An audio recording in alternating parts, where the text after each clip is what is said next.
ओम शांति।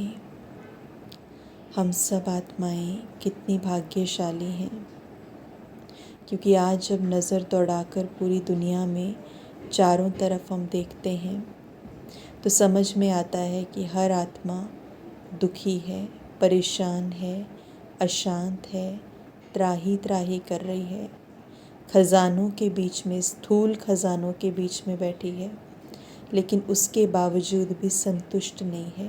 भिखारी की जीवन मांग रही है, सुख मांग रही है, प्यार मांग रही है, शांति मांग रही है, लेकिन उसको वो चीज़ें नहीं मिल रही। हम सब ये जानते हैं, जब हमने ज्ञान नहीं लिया था, जब हम खुद से रूबरू नहीं हुए थे, जब हम परमात्मा से रूबरू नहीं हुए थे, सत्य ज्ञान हमारे जीवन में नहीं था, तो हमने देखा है, हमने कितने ही साल बिता दिए कि बाहर परिवर्तन होगा तो हमारे अंदर की दुनिया बदल जाएगी। मुझे बाहर से सुख मिलेगा, मुझे बाहर से शांति मिलेगी, मुझे रिश्तों से, मुझे व्यक्तियों से प्यार मिलेगा। लेकिन ये सारी चीज़ें, सारी अनुभूतियाँ अंदर, मेरे दुख का कारण भी यही था कि मैंने सारी चीज़ें बाहर ढूंढी, लेकिन अपने अंदर की कमी कमज़ोरी को दूर नहीं किया। अपने अंदर की कमी कमज़ोरियों के प्रति जो मेरी अधीनता थी, उसको दूर नहीं किया। मैं ये जानती ही नहीं थी कि मैं कौन हूँ। और आज जब हमें ये समझ में आता है कि मेरी हर एक परेशानी का, दुख का और हर्ट का, नफ़रत का एक ही कारण था, और वो क्या था? बॉडी कॉन्शियसनेस, देह भान, अपने आप को भूल जाना। मैं खुद को भूल गई, इसीलिए मेरे साथ ये सारी चीज़ें हुई।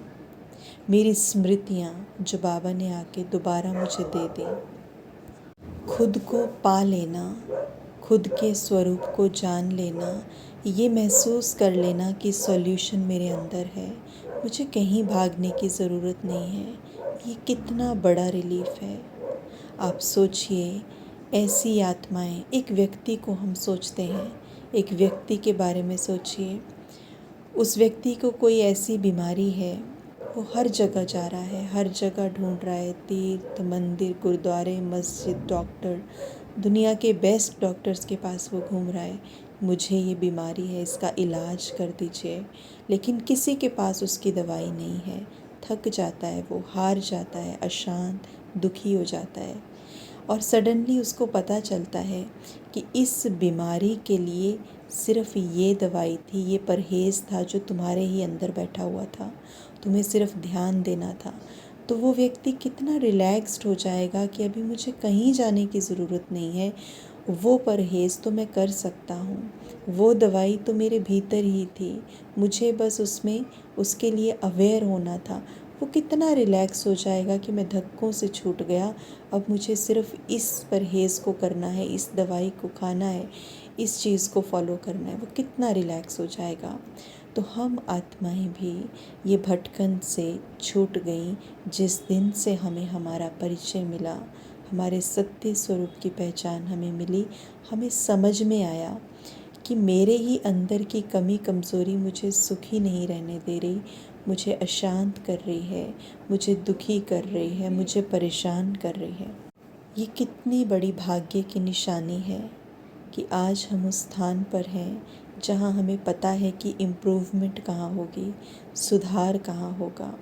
तो इसलिए अपने सत्य स्वरूप को जान लेना, अपने मास्टर स्वरूप को जान लेना, अपने को एक अथॉरिटी समझना कि मैं मन, बुद्धि, संस्कार की मालिक हूँ। मुझे ये अपने अकॉर्डिंग संस्कार नहीं चला सकते, मन मुझे अपने अनुसार नहीं चला सकता, लेकिन मैं वो अथॉरिटी, स्वराज्य अधिकारी आत्मा, मैं वो राजा हूँ। आज मैं राजा अपना राज्य इन सब कर्म इंद्रियों से वापस लेता हूँ, अधीनता को ख़त्म करता हूँ और अपने राज्य के ऊपर पूरा कंट्रोल रखता हूँ। तो कितने भाग्य की बात है खुद को जानना, खुदा को जानना।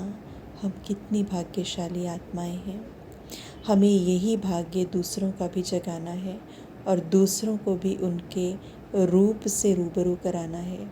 लेकिन ये कब हो सकेगा?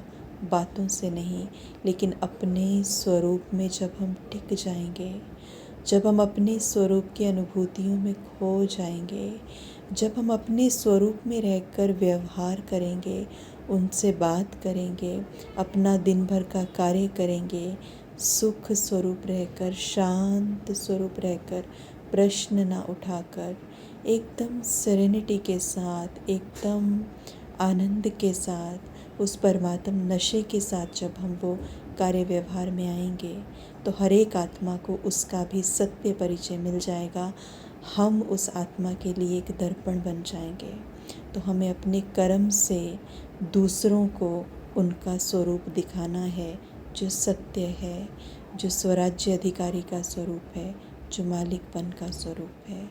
तो ऐसे हम सबको भाग्यशाली बना पाएंगे। ओम शांति।